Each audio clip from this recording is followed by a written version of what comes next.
Namaskar, I'm Harpreet Kaur and I welcome you all to our live and interactive session. Yes, this is our online training session on media and information literacy.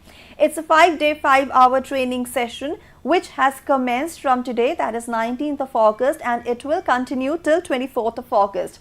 You are watching this online training session on our eVidya channels from 6 to 12 and also on our YouTube channel NCERT Official. This session is live and interactive, which means you can speak to our expert, you can also drop an email to us, and you can drop your comments, suggestions, feedback and questions on our YouTube channel NCERT Official also. Yes, you're watching us live on YouTube channel NCERT Official as well. Well, we bring you training programs, and during these training programs, we take up a topic and we introduce our expert to us. The expert gives a presentation on the topic, and at the end of the session we definitely encourage you to participate in the quiz. So if you want to participate in the quiz, you need to watch all our sessions very attentively.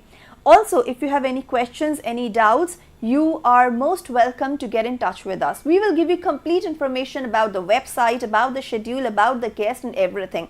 Our website also contains all the content that will be useful to you and that will be beneficial and will make you aware of the upcoming sessions as well.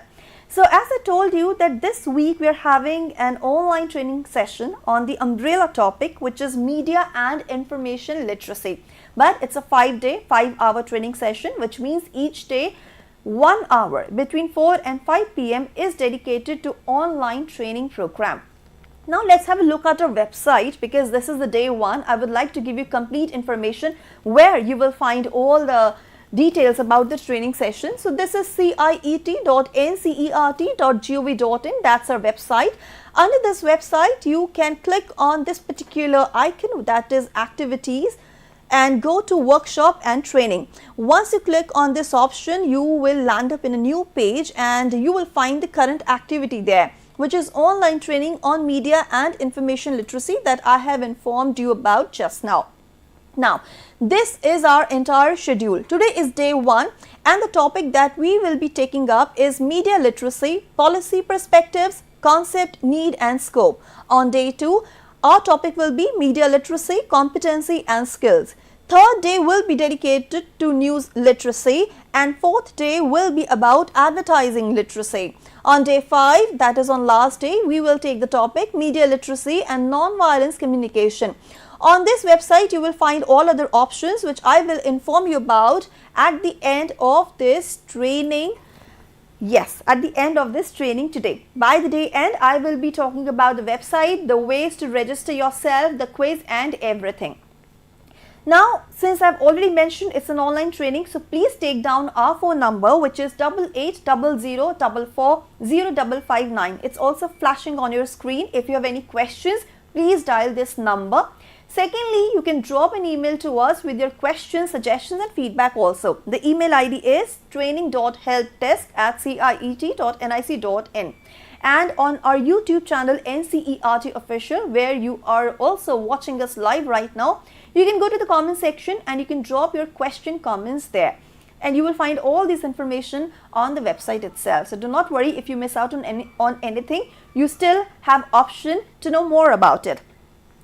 Now, to know about media literacy, well, it's very important to know about media, the rules and regulations, about the information that is shared, circulated. You need to be media literate so that you do not get carried away with anything that is publishing out there. You need to have a sense of wisdom to choose the right from the wrong. But for that, you need to understand different perspectives. You need to understand different aspects of media, how it works and what it brings to the table and where you can raise your concern and what is the way forward once you have identified some of the lacunas.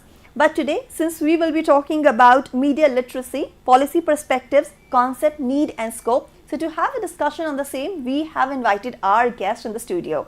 We are joined by Dr. Anubhuti Yadav. Ma'am, namaskar and welcome to the session. Namaskar.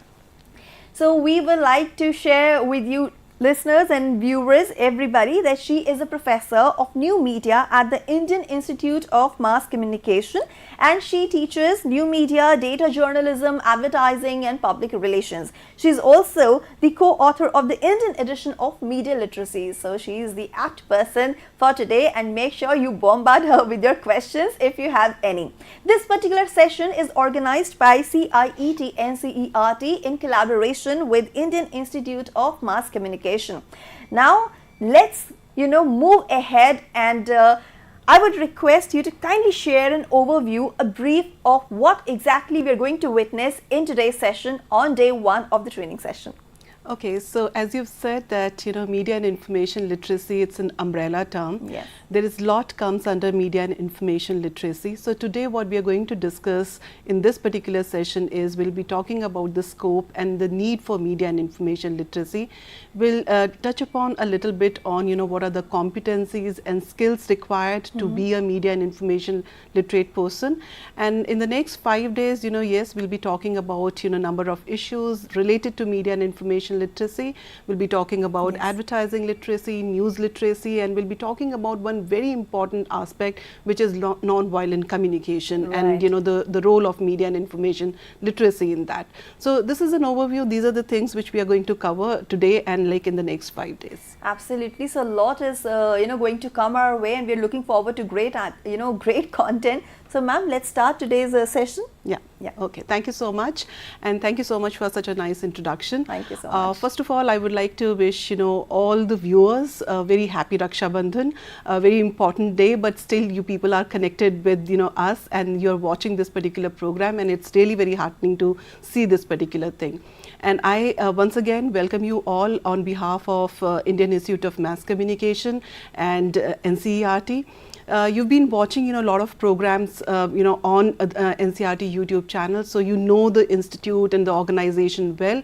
I'll just start by giving a little brief on Indian Institute of Mass Communication, what this institute is.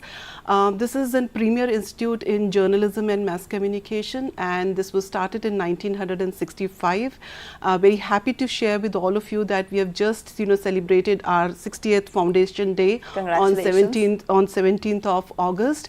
At IIMC, we organize a lot of training programs. We offer PG diploma in digital media, advertising and public relations, English journalism, Hindi journalism, radio and television, Urdu journalism. So these are the PG diploma programs which we are offering. We also offer journalism, language journalism program in different languages, which is like Marathi journalism, Malayalam journalism, Uriya journalism, Urdu journalism. And then we've just started, because we have just become deemed to be university, and as part of that, from this year onwards, we have started this master's program in media business management, and another one is like strategic communication. And as far as our spread is concerned, like we are there in Jammu, we have a center in Jammu, we have a center in Aizawl, Dhenkanal, Amravati, Kottayam. So any of the students, because there are a lot of teachers who are connected with us, if the students have interest in media, journalism, and especially like language journalism, so we have our centers across the country, and they can join there and study about media. So now coming on to the topic for today, which is media and information literacy need and scope. The first and the foremost thing is that we need to understand why we are talking about media and information literacy at this point of time. See, we've been talking about literacy for so many years, and which is right, which is apt. Everybody has to be literate, and if you're talking about societies, if you're talking about countries, if we want to have that development in any country and in the society, people they have to be literate.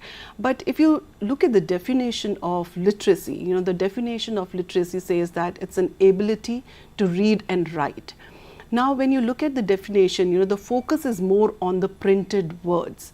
But nowadays, we are not getting information only from the printed words. For example, we are getting it, information in the form of an audio, video. We are getting it from television. We are getting it from internet. So that's why it has become extremely important that, it should not be that people should be literate only for the printed words. They should be able to read and write, but they should be able to read and write using variety of media formats. And that's why we are talking about, media and information literacy at this point of time. Another very important reason is that when you're talking about, media, it is all pervasive. We are getting information from variety of sources. You're getting information from television, you're getting information from newspapers, radio. When we are talking about online, there's a lot of number of websites, YouTube channels. So it's all pervasive, and we are actually every day, every minute, we are surrounded by a lot of media messages, and that's why we need to be aware of what kind of messages which we are consuming. Are they accurate? Are they inaccurate? So we have to think very critically, when we are consuming all these media messages. So if you look at media ecosystem in India, when I'm saying the numbers and where we are getting this information from, see, in India we have more than 1,46,000 periodicals and plus newspapers, and the India is the world's largest print media market. So we're getting a lot of information there. If you're talking about the channels, if you're talking about the satellite channels, we have more than 850 satellite channels in our country. And if you're talking about news channels, 400 plus news channels, and which is the largest segment, when we are talking about media and entertainment industry. If you look at the number of internet users, and especially like the content which people are consuming using internet as a platform, in India we have more than 800 million internet users, and India is one of the largest internet population in the world, which is second only to China in terms of number of internet users. Now when you look at these internet users, I mean, these are not just the consumers of content. These are also who are potential producer of media content. So anyone who is connected with internet is not only consuming content but has a potential to produce media content also. And that's why we have to be very cautious what kind of content which we are consuming through internet platform. If you're talking about movies, it's a very vibrant market. More than 1,000 movies are being released every year. If you talk about radio, 1,400 plus operational radio stations, 350 plus FM radio stations, 591 AR stations, and 500 community radio stations. And it gives me great pleasure in sharing with all of you that 500th community radio station was inaugurated in Aizawl. That's an IIMC radio station, FM community radio station, and this has just happened a few weeks back, and our honorable minister he had inaugurated that. When you talk about online gamers, 500 million online gamers, fourth largest segment in media and entertainment industry, and then of course like you have social media and millions of people who are connected and are there on social media platform consuming content as well as producing content. So this is how we are receiving information from wide variety of sources, whether it's television, print, gaming.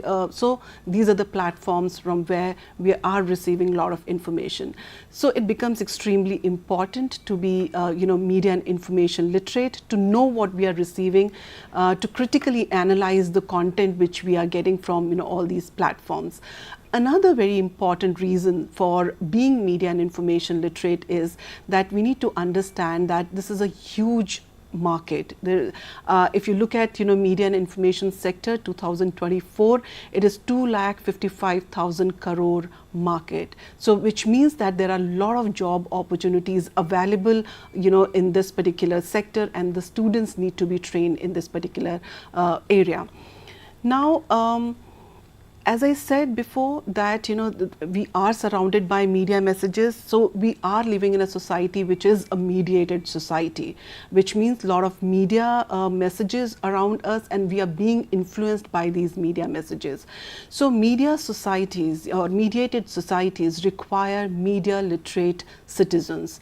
And as you can see on screen, when we are talking about media and information literacy, as we said before, that this is an umbrella term, and in this there are a number of literacies that comes. For example, media literacy, information literacy, library literacy, advertising literacy, news literacy, television, cinema. So there are a lot of opportunities, there are a lot of areas wherein we can work on, and these are the things which I feel that we need to interact and we need to share with our students, especially like those who are studying at school level, so they know how to consume those media messages which are coming from these platforms. And another reason, why we are talking about media and information literacy is because we know that media has an profound impact on our audiences. We may say that the effect is light, or we may say it's heavy, but we are sure, and the researchers have said that the media, they do have effect on its target audience, and especially like children, they are vulnerable.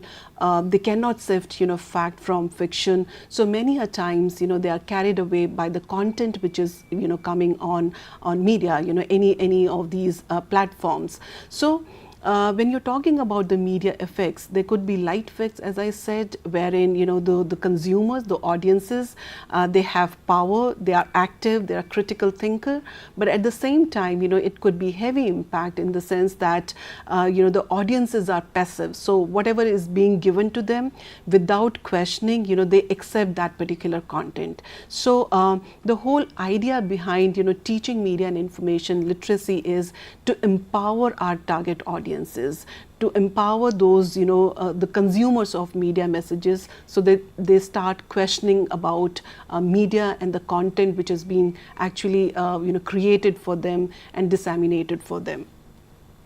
Now, I just want to show you, when we are talking about impact of media messages, what kind of impact, we can see or we have seen in the past, when we are talking about the impact of media messaging, especially like on children.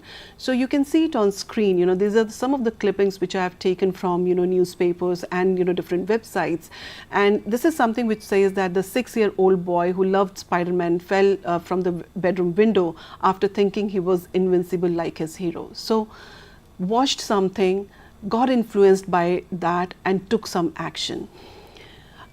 This is like the site from that particular scene. Another one, Demory Miles dies in jump off Brooklyn apartment, may have been imitating video game. So watched video game, thought that he'll be able to act like the way those players were acting in that particular video game, and he ended up losing his life.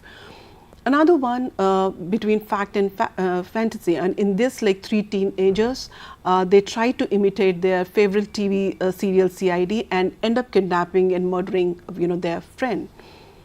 Another one, a Bollywood thriller inspired teen to kill 2 senior citizens.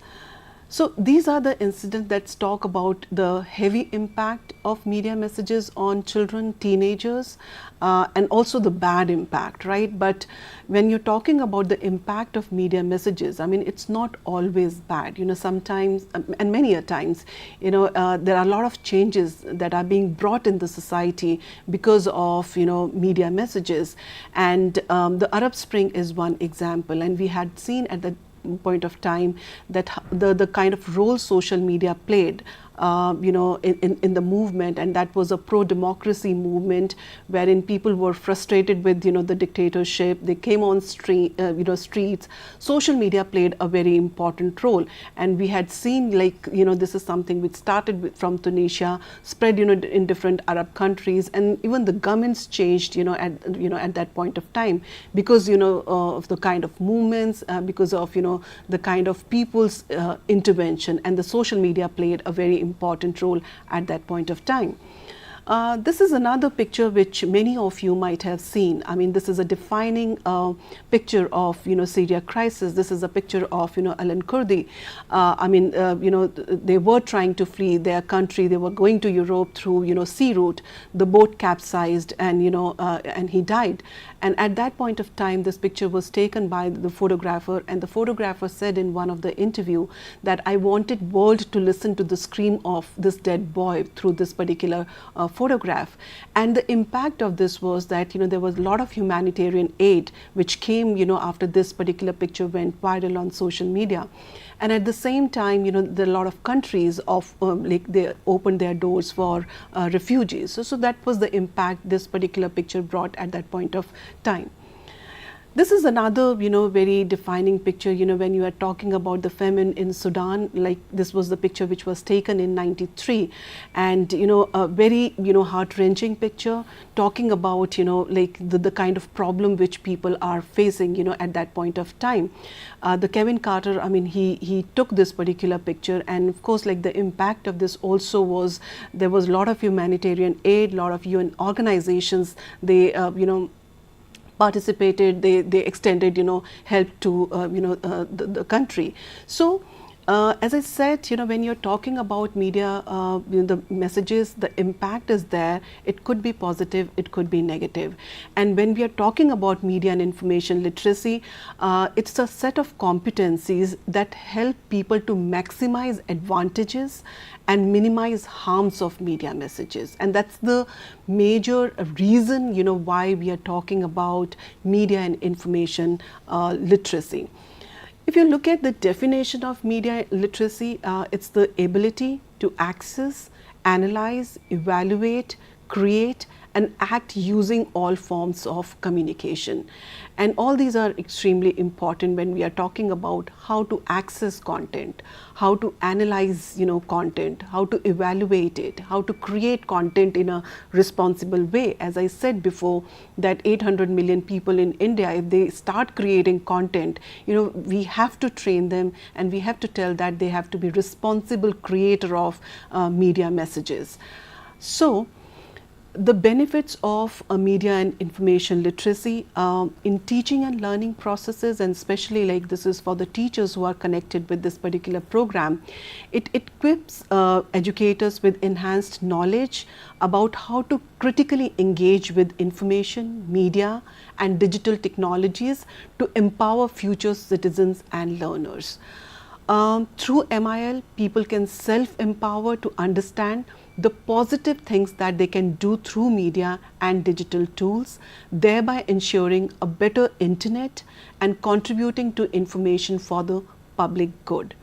And also, media and information literacy imparts crucial knowledge about the functions of content providers, those who are creating content, media houses, media conglomerates, and mediators such as libraries, archives, museums, media, and digital communication companies, reasonable understanding about the conditions needed to perform those functions effectively, and critical skills required to evaluate the performance of content providers in light of the expected functions. So, media literacy is also to study, people who are creating those media content. Who is this media organization? What is the ownership pattern of it? Who is owning it? Is it a business house who's owning this particular media organization, or a newspaper, or a television channel, or some political party or some political candidate? So these are the things which we need to know, and these are the things which we need to ask or question when we are consuming media messages. Media and information literacy helps in dealing with the cases of misinformation and disinformation. We have seen at the time of the COVID-19, there was a lot of misinformation and disinformation. And if we are media and information literate, we'll be able to deal with those cases of, misinformation and disinformation. We can, sift fact from fiction. We can debunk, some misinformation which is coming our way. So media and information literacy can help in doing that. There's one thing which I would like to share here is that when we talk about media and information literacy, we've been talking about media and information literacy for so many years. I remember the first project which we did was somewhere in 2007 or 8, and I was part of NCRT, and we started that particular program. But it was like at the time of the COVID-19, the media and information literacy as a concept came into prominence across the world. There are schools wherein media and information literacy, is made mandatory. The students, they are supposed to, study this as a subject, when they are there in school. And there are a lot of workshops, training programs which are actually organized at grassroots level, so that, the people are trained in how to consume media messages. So, and also when you're talking about media and information literacy, it is a prerequisite of, other forms of literacies. For example, health literacy, science literacy, financial literacy, cultural literacy, global citizenship education. So whatever you are trying to learn, the first and the foremost thing is that where will you get information from? So first you need to be media and information literate, and only then, you can get into the other form of literacy, which is science or health or cultural or, financial literacy. And then the last and the most important, the benefit is that when we are talking about media and information literate persons, they are most likely to reject unvalidated information, biases and stereotypes that reinforce inequalities between women and men of all ages, and discrimination towards peoples, religions, etc. So if you are media literate, only then you will be able to do that, and that's why we need to be media and information literate. There's this one book which I would suggest that you should have a look at, and this is something which is being developed by UNESCO, and the title is Think Critically and Click Wisely. So whenever you have time, and maybe like if you want to know more on media and information literacy, just go to this particular book and try and find out that particular thing. Now, coming on to different concepts of media literacy, there are 5 major concepts of media literacy that summarize what it actually entails, or what it contains. The first is all media messages are constructed.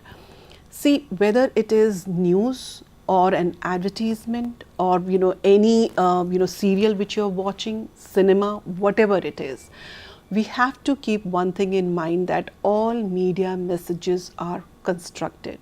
Right now you're consuming a media message, right? This is a lecture which you are consuming. This is also a media message.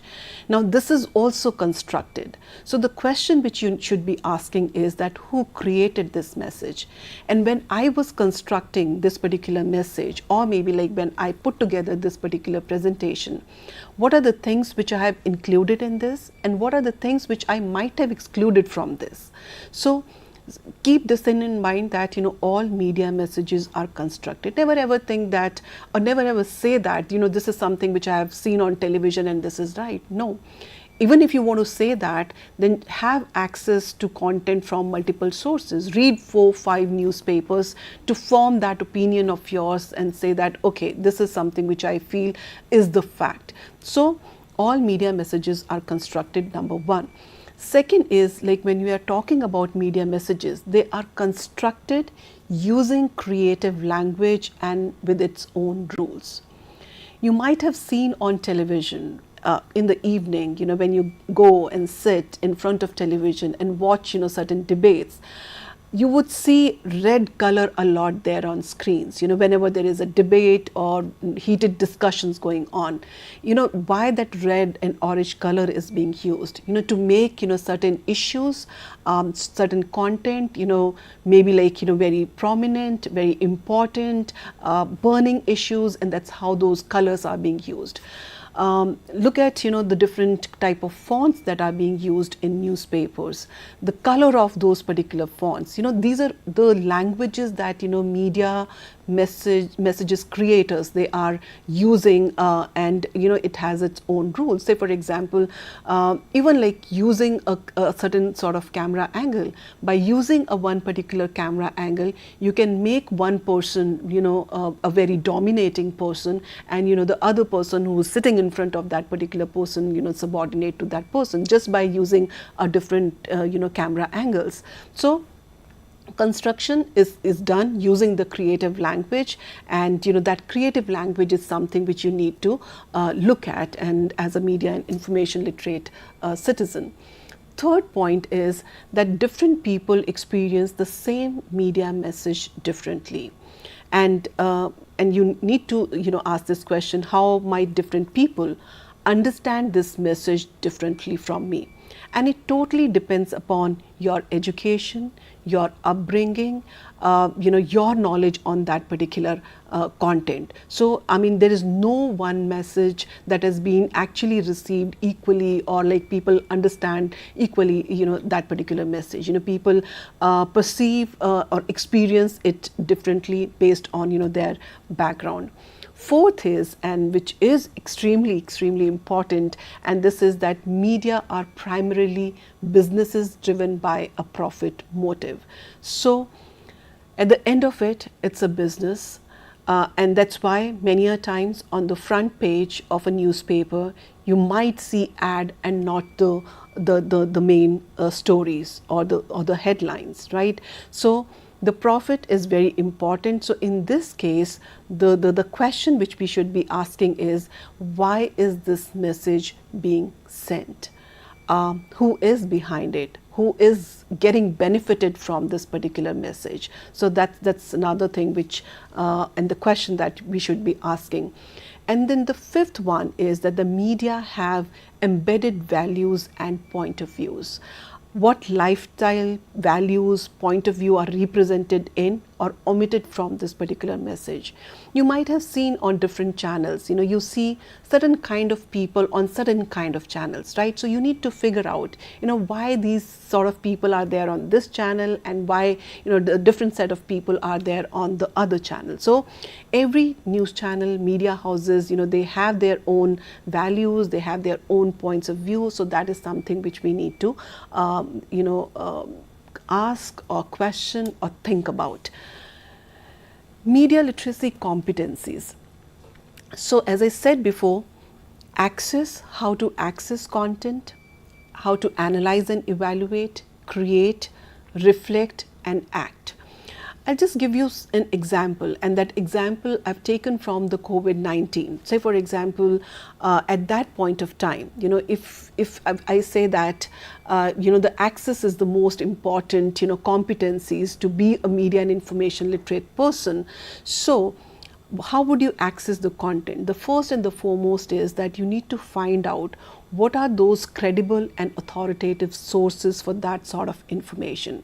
So anything that's related to health or anything, or maybe like at the time of the COVID, WHO is the website one should go to and look at. Centers for Disease Control and Prevention, Food and Drug Administration, Ministry of Health and Family Welfare, Indian Council of Medical Research, State Health Ministry. So these are the places from where you should get information from. A lot of teachers and students are connected, with us for this particular program. So for example, if you want to know something about, education, some development happens in the field of education. So what is that site which you should look at? Of course, like you should look at, Ministry of Education, you should look at CBSE, you should look at, NCRT, you should look at, their social media handles, maybe like NIOS. So these are the organizations we know that will provide that credible and authoritative information.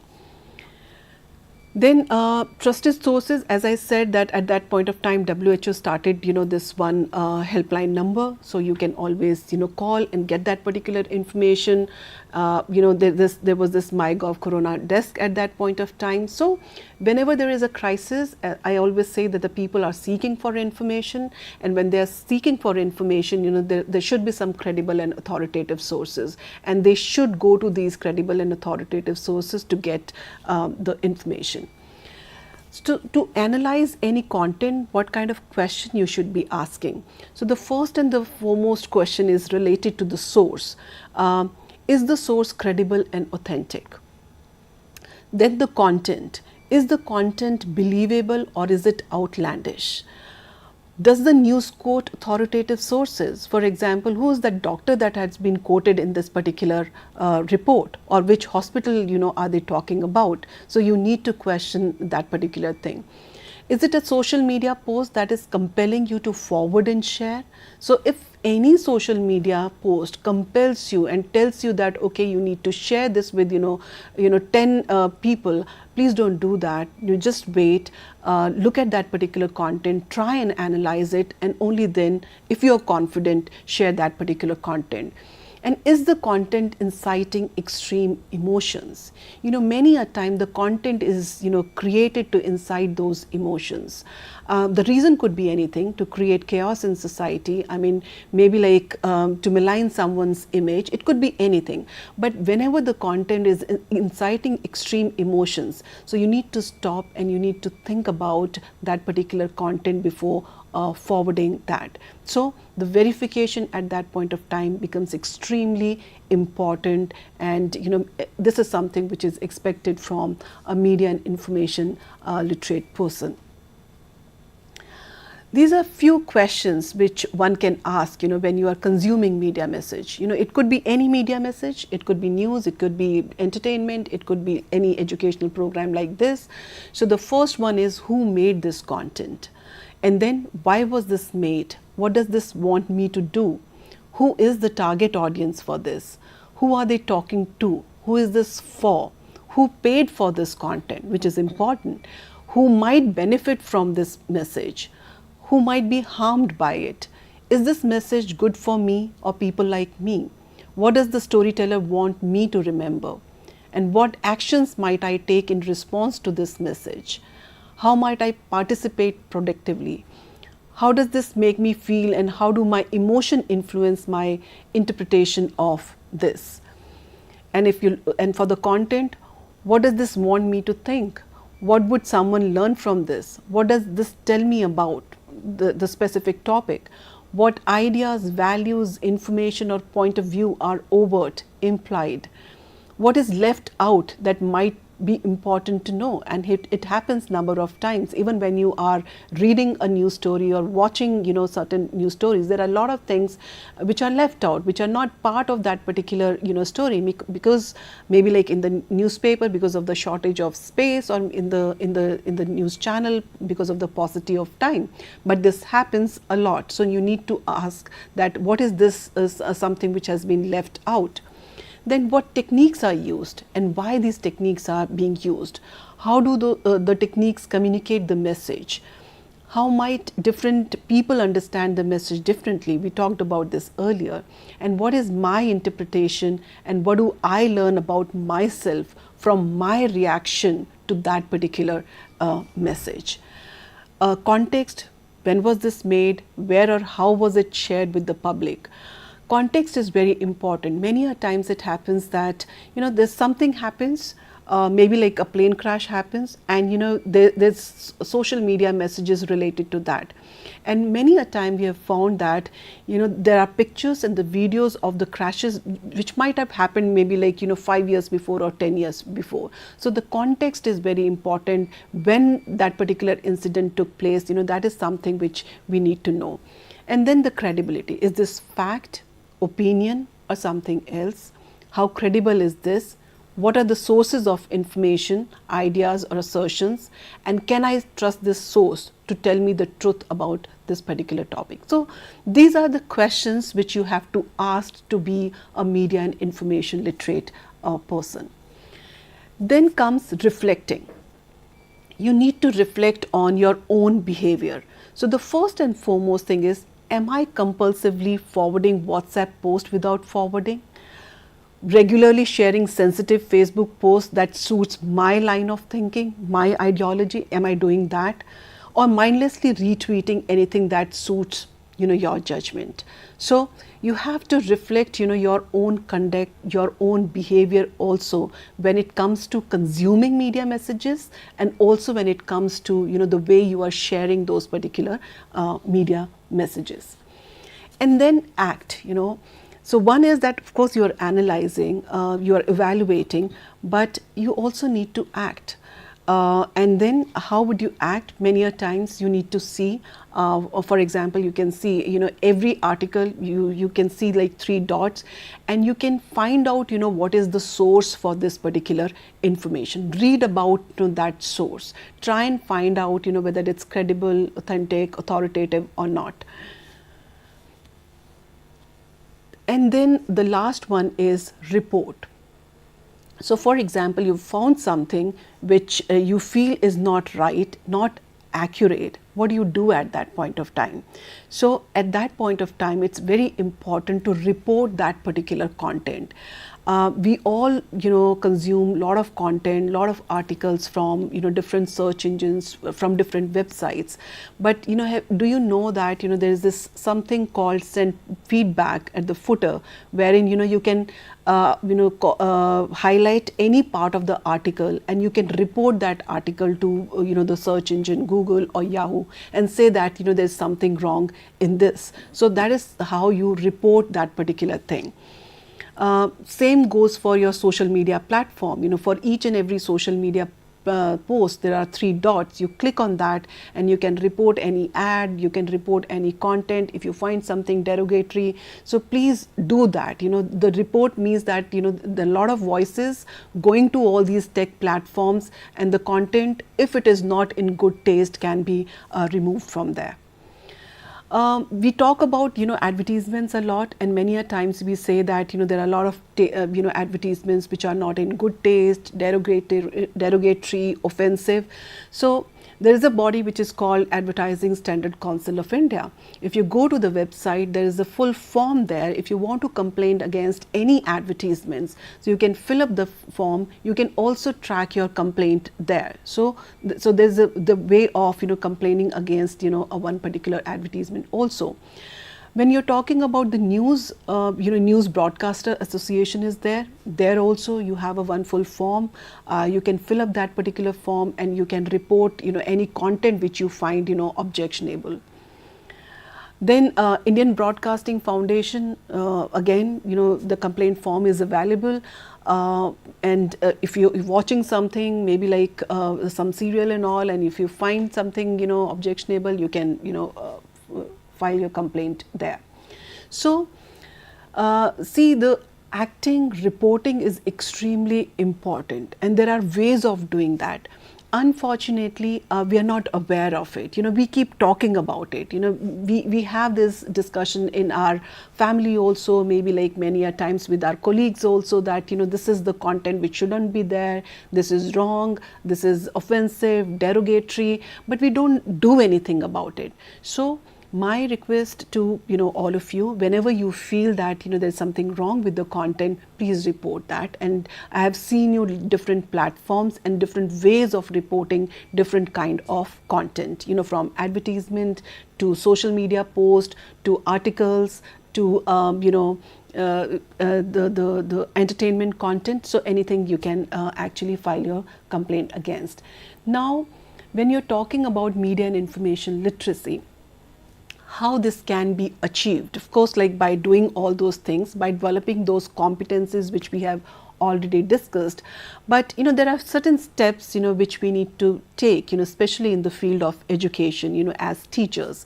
One is integrating this with the existing subject. There's a lot of opportunities, there's a lot of room for doing this. We are teaching our students political science, we are teaching our students sociology, we are teaching our students languages, and I see scope in each and every subject wherein the activities related to media and information literacy can be integrated there. Second thing which can be done is, because media is a very important part of students' lives, can we think of creating media clubs in schools, wherein students are not only just like watching certain programs, but they are critiquing those particular programs. There can be different activities which can be conducted in that media club. Say for example, identifying their own media habit in itself is a very important thing. What are they watching? How much time are they spending in front of screen? What kind of content is being watched by children? And then of course all these analysis activities and all that can be part of media clubs. Step 3 could be offering media studies at 11th and 12th subject. It is there as an elective. So we can think of offering this particular subject for both the reasons. One, to be a media and information literate, and we would like students to be MIL literate. But at the same time, if you introduce students to this particular subject, they are aware that these are the career opportunities which will be there once they complete their grade 12th. So for both ways, to make them aware about the career opportunities, and as well as to make them media and information literate.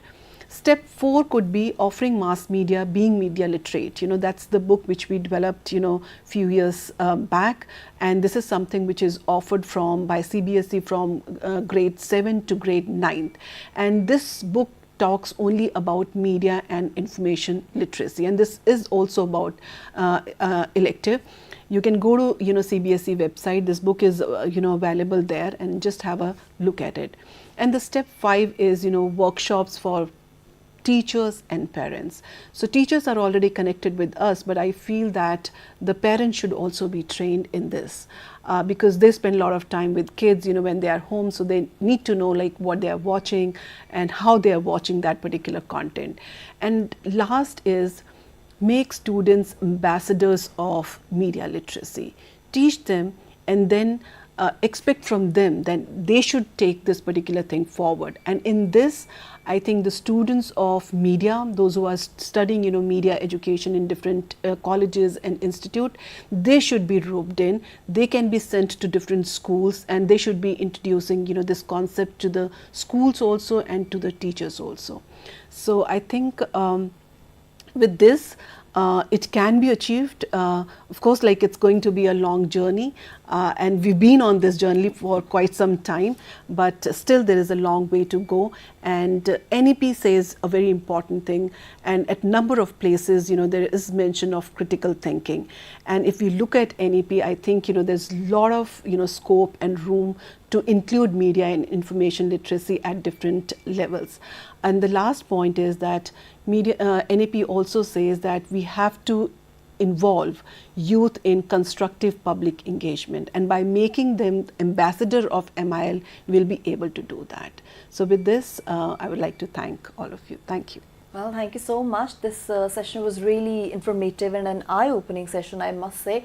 And you very correctly pointed out that this is not a subject of some higher standard or university or college level, because these days everybody is using media in one form or the another. We're consuming information, and it is very important to learn about media ethics, what is right, what is wrong. So this kind of information, or I would say some kind of curriculum, should be introduced in school itself, should be made mandatory, because it is very important for the kids, for children and their parents and teachers to know that how we can make use of media in the best possible manner.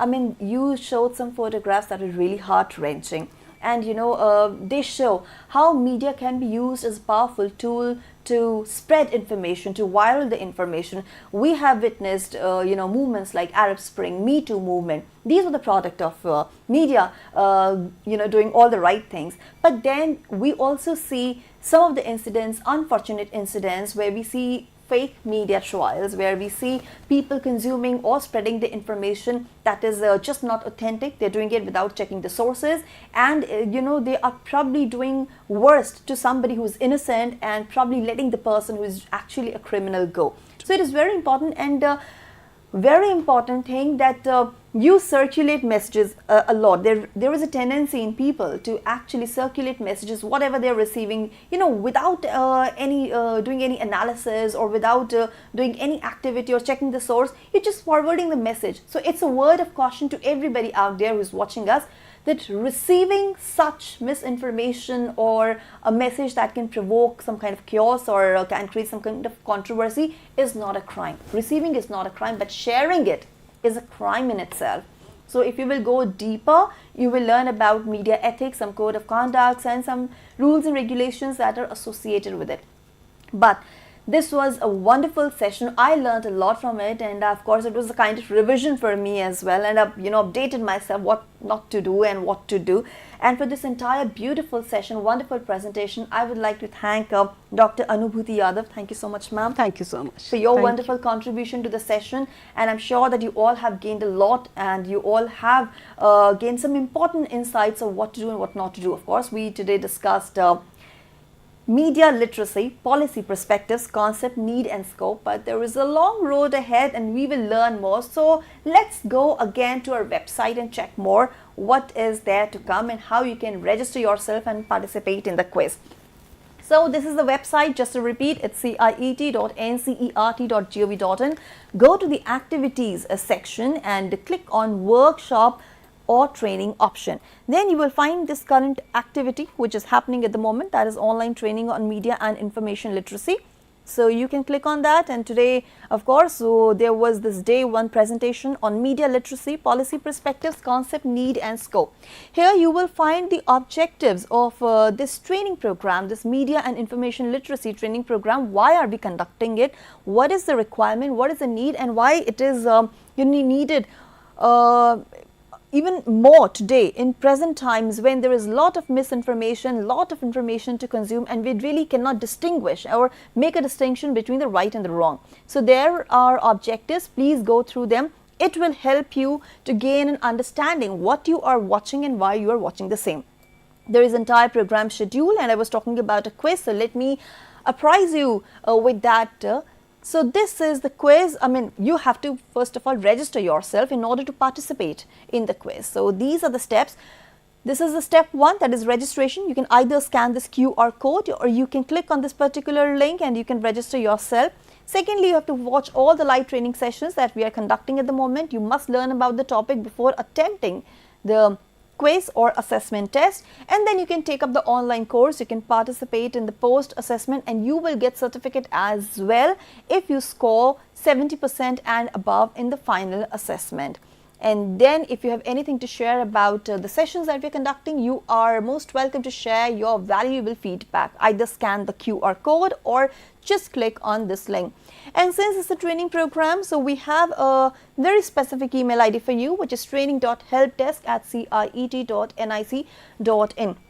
We need your suggestions and your feedback so that we can improve upon the training process. We can inculcate or we can include some new content, and that will be of course very beneficial for all of us. Again, you have our phone number 8800440559. On this number you can always call us. So it was day 1, and tomorrow on day 2 you will be having a session, online training session on media literacy, competency and skills, and who will be the resource person and what he'll be presenting or she'll be presenting. You can get all the information, all the details through this website. Now with this, it's a wrap.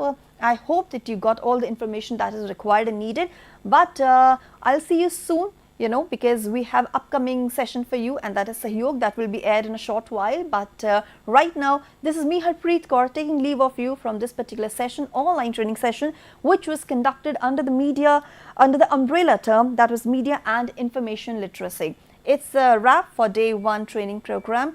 Hope to see you very soon. Till then, take care. Namaskar.